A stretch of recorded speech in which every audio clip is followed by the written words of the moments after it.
자, 오늘도 앞부분 7가지 아주 무겁고 진지한 이야기를 나눠봤습니다. 8번째부터 좀 가볍고 정보가 되는 얘기 좀 나눠보겠습니다. 날씨가 부쩍 추워지고 있습니다. 오늘 오전에 이 곳곳에 눈발까지 날렸죠. 추위가 다가올수록 뜨끈한, 따뜻한 온천이 생각나지 않으십니까?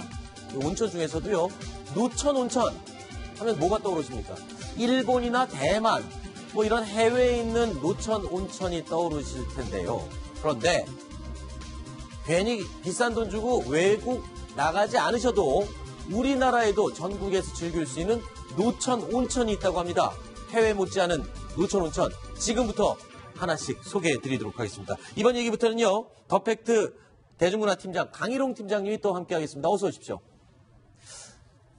온천 얘기를 하는데 여행 많이 다니시니까 좀 좋은 정보 좀 정리를 해주십시오. 김태현 변호사가 먼저 소개를 해주세요. 지역별로 어떤 온천이 있는지 지도를 보고 좀 하나씩. 수안보는 저도 알겠네요. 수안보는 워낙 유명하니까요. 수안보는 정말 유명한 온천이 저도 어릴 때 굉장히 많이 갔었는데 사실은 가본 지 오래됐죠. 충주 수안보 온천이 있고요. 전국 5대 온천입니다. 겨울 명소. 부산에 해운대 온천이 있습니다. 강원도 속초에도 있고요. 전남 함평에도 있고 인천 성모도. 수도권에서 가장 가깝지 않습니까? 아마 서울에서 가기엔 성모도 가면 좋고. 그럼요. 제 기억에 아마 저 5개 온천 중에서 가장 최근에 개발된 데가 아마 성모도 온천. 최근에 개발된 온천. 그러니까 시설 같은 것들 잘 완비가 잘 돼 있다는 거죠. 최근에. 다시 이제 정비를 해가지고. 그래서 아마 수도권에 계신 분들이 강화도 성모도 온천 좀 많이 가시는 것 같더라고요. 네. 강희룡 팀장님, 제가 아까 처음에 시작하면서 수안보는 저도 압니다 했는데 온천 하면 수안보 온 국민이 알고 있을 것 같아요. 근데 문제는 너무 오래돼서 지금도 괜찮은가? 그게 궁금해요. 어떻습니까? 아직도 수안보 온천 좋습니까? 네, 그렇습니다. 올해 40여 년 만에 문 닫은 온천도 하나 있습니다. 아주 유명한 북옥 하와이라고. 북옥 근데 하와이. 이제 수안보 온천 같은 경우는 유서도 깊고 조선시대 이미 태조 이성계가 피부염 치료했다는 그렇게 기록도 있고요. 숙종도 여기를 즐겼다는 기록이 있습니다. 이게 본격적으로 개발한 거는 이제 일제시대 때 일본인들이 근대적으로 개발을 했던 거고요.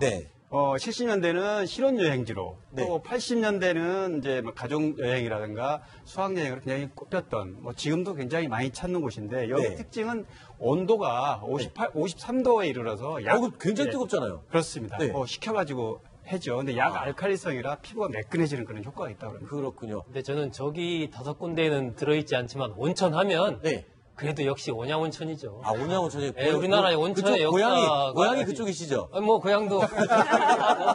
아니, 사실이 그렇습니다. 이게 왜냐면 온양온천이 이제 70년대만 해도 지금 탤런트 최불암 씨 있지 않습니까? 신혼여행 어디로 갔겠습니까? 온양온천으로 신혼여행 갔어요. 그 당시 신문기사가 났을 정도예요. 소국장님 죄송합니다. 저희 제작진이 왜 하필 온양온천을 빼먹는 바람에 굉장히 서운하셨나 보네요. 그런데 소국장님, 근데 이 해수 또 온천이 있다면서요? 바닷물로 온천물을 데우는 겁니까, 그러면?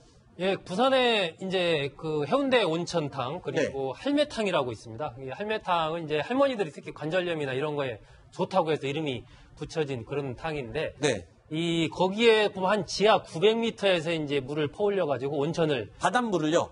사용을 하는데, 중간에 이제 화강암 속에 있다 보니까 해수가 거기 섞여 들어서 같이 이제 흡혀지는 거죠. 그럼 물이 짜요, 안 짜요? 그렇습니다. 물이 짭니다. 짜요? 물이 아주 부드럽지만 짠맛이 나는 해수가 섞인 온천.